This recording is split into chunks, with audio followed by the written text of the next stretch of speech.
Miarabantsika rehetra amin'ny anaran'i Jesosy, ilay tompon'izao rehetra izao. Aza mba mifandraindray amina olona efa maty izany mihitsy. Izay indray ry havana no lohatenin'ity video manaraka ity. Be dia be ry havana ny olona no manana fifandraisana amin'ny olona efa maty. Ary raha ohatra ka olona zao tontolo izao, olona jentilisa manao an'izany dia tsy gaga isika. Fa raha kristianina kosa ianao no mbola manao an'izany ihany dia tena mila mandiny tena. Ary mila miova mibebaka fa tsy ankasitrahan'Andriamanitra izany. Ohatra fotsiny izao amin'ny alalan'ny nofy. Be dia be mihitsy ny olona no mahita fifaliana sy fahafinaretana hoe mbola afaka mbola mba mifandray aminy ihany na dia amin'ny alalan'ny nofy aza. Indrindra moa raha olona tena akaiky azy ilay maty. Tsy mety izany. Dia tahaka izany koa ny hoe ao amin'ny alalan'ny nofy ao dia mananatra azy ilay olona efa maty miteny hoe nareo mifankatiava. Zao ohatran'ny hoe zavatra tsara foana ilay teneniny ao dia lasa tratran'ny fakapanatsika hiainao an'ilay izy dia ampitan'iny hafatra iny amin'ny fianakaviana iray manontolo mihitsy hoe zao ny teneniny ihany na hono lasa ohatran'ny hoe mbola nisy fifandraisana tamin'olona efa maty ianao izany ny dikany. Dia tahaka izany koa hoe manafatra izy na mangataka izy hoe za mangatsika fa mba finosy lamba na hoe anatevitra zavatra ohatran'izao zay na ihany koa tena manafatra mihitsy izy miteny manao hoe miomanina rao fa ho alainay ranony. Indray tena miseho tokoa izy hoe misy maty tokoa ny fianakaviana rehefa avy eo dia lasa misy ohatran'ny hoe misy finoana tafiditra zany anatin'ilay izy hoe tena mbola mamangy anahy, mbola mifandray amiko ihany ranona dia isaky ny tonga izy ka miteny zavatra amiko dia enoko zany ilay izy satria tanteraka ilay zavatra izay teneniny. Dia izany zao dia efa endrika fifandraisana amin'ny olona efa maty zany izay tsy mety amintsika kristianina fa mbola ho hazavaiko ny antony rehefa avy eo. Dia tahaka izany koa ohatra hoe ao an-trano. Misy olona rehefa maty ny havany na zanaka na ohatr'izany dia tsy kitihany mihitsy ilay efitrano nisy an'iny olona iny tamin'ny fahavelony. Dia matetika izy miditra anatin'io efitrano io dia ohatran'ny hoe mahatsapy izy. Misy sensation zany ohatran'ny hoe mahatsapy izy ny fisininy sy ny fanatrehan'ilay olona efa maty rehefa miditra anatin'io efitrano io izy. Ary izay mahatonga anazy tsy mikitika an'io efitrano mihitsy satria mbola hitany hoe mbola ao zany, ohatran'ny hoe mbola mifandray aminy ao anatin'io efitrano. Tsy voatery tena hoe miresaka be izy fa miditra fotsiny izy dia ohatran'ny mahatsiaro ny présencean'ny olona efa maty izy rehefa miditra anatin'io efitrano io. Mbola endrika fifandraisana amin'ny olona efa maty koa zany. Ary tena fakapana zava-doza zany fa mbola ho resahako rehefa avy eo ny antony. Dia tahaka izany koa ohatra hoe misy objet na misy zavatra zany an'ilay olona efa maty dia ampiasainao dia rehefa ampiasainao izy dia tsy hoe ampiasainao tsotra fotsiny eo amin'izao fa tena misy eritreritra mihitsy anao hoe miaraka amiko zany ilay olona androany.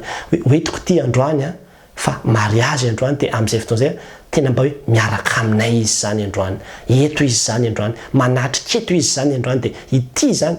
Dia efa endrika fifandraisana amin'ny olona efa maty koa zany.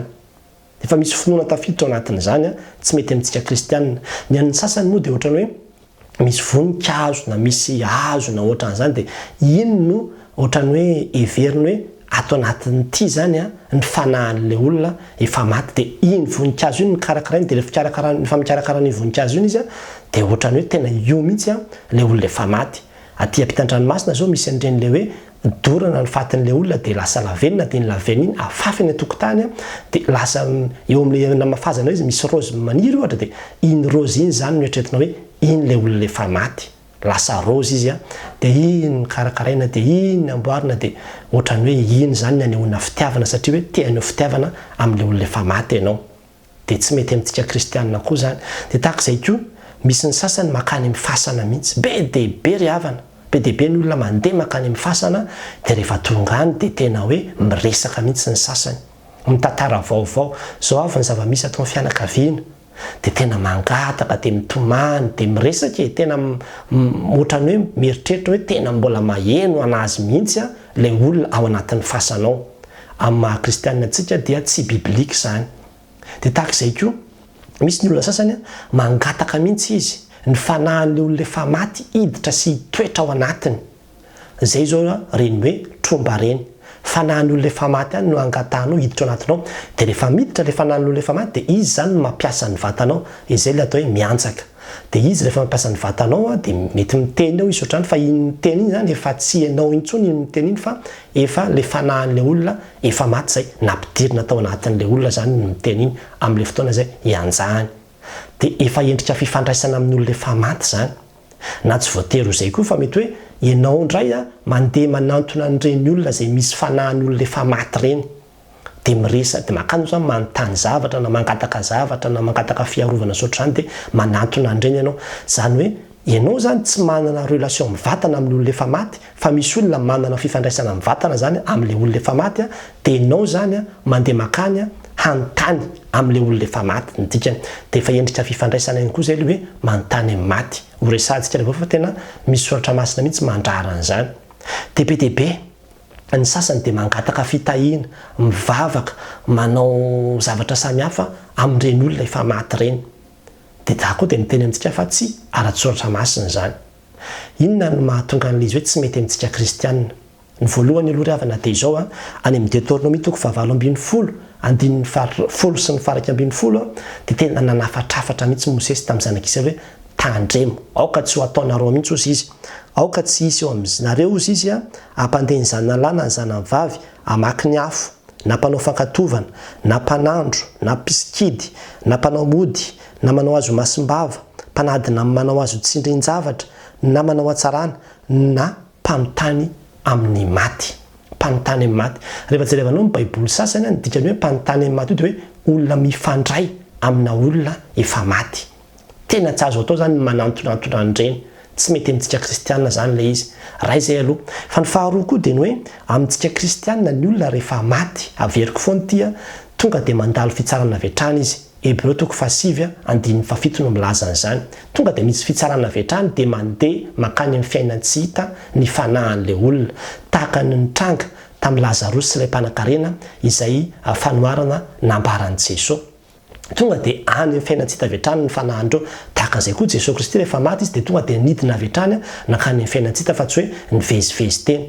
Dia tsika zany raha ohatra ka mieritreritra hoe mbola afaka misehoseho eny izy miresaka amintsika eny dia lasa mandà mihitsy zany tsika ny fisininy hoe fitsarana aorianan'ny fahafatesana sy ny fandehanan'ny olona makany amin'ny fiainana tsy hita. Zay ny finoana kristianina.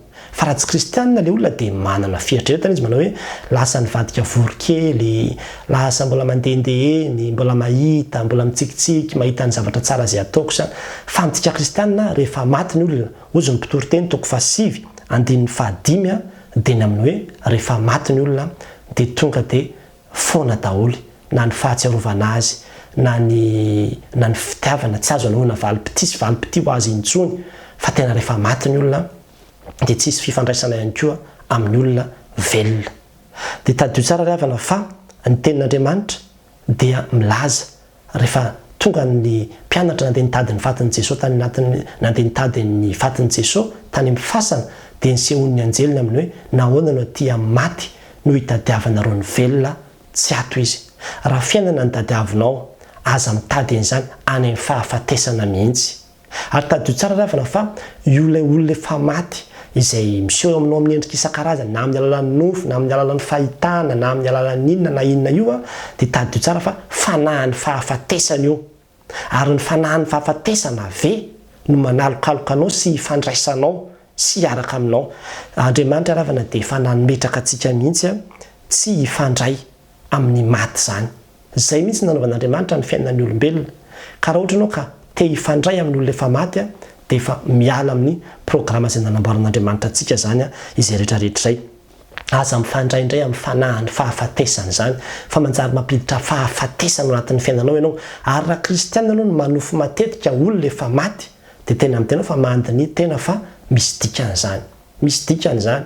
Ary tahaka an'izay koa tadio tsara ravana fa amintsika kristianina dia tena misy ny lolo tena misy ohatra hoe ity trano ity dia nisy vehivavy maty tato. Dia isaky ny amin'ny 12 alina dia misy olona lava volobe mihitsy mipotrapotra eo na any amin'ny tokotany any mikarokaroka manao an'izao manao. Tena misy ny lolo.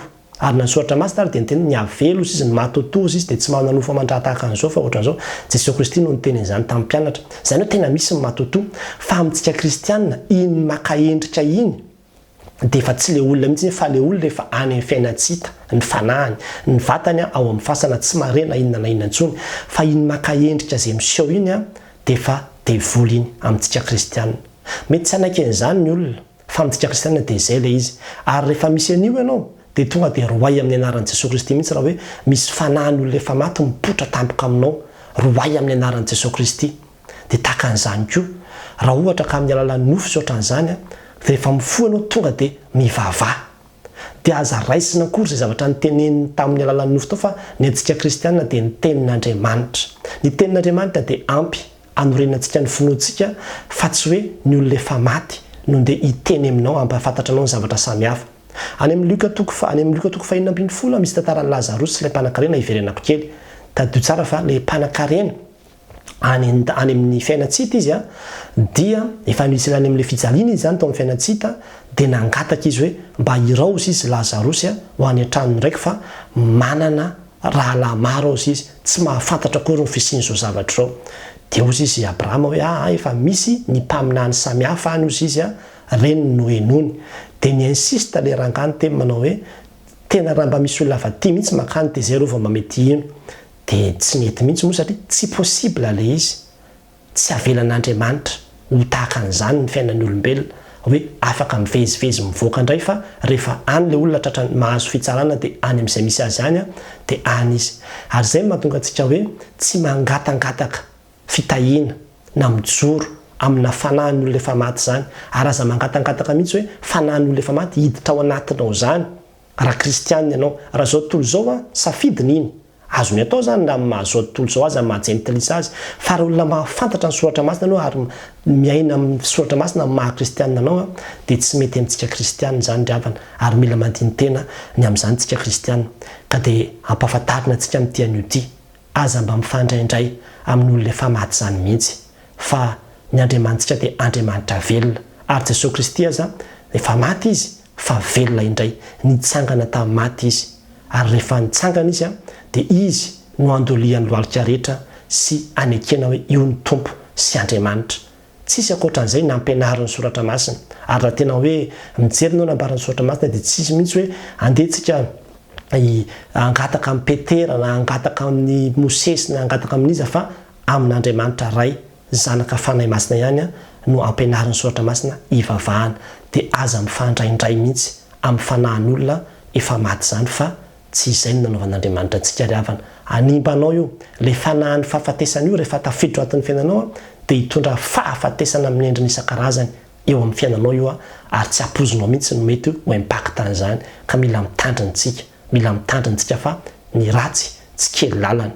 Tena misy ny lolo izy tena misy ny avelo tena misy ny matotoa fa tsy le olona mihitsy iny tsy izy iny roay amin'ny anaran'i Jesosy fotsiny dia hitanao tsara fa Devoly iny maka endrika iny fa le olona efa maty dia ny vatany eo amin'ny fasana ny fanahiny any amin'ny fiainantsika. Zay ny finoantsika kristianina aza miala amin'izay fa zay ny antsika. Ho an'Andriamanitra ry ihany ny voninahitra. Amen.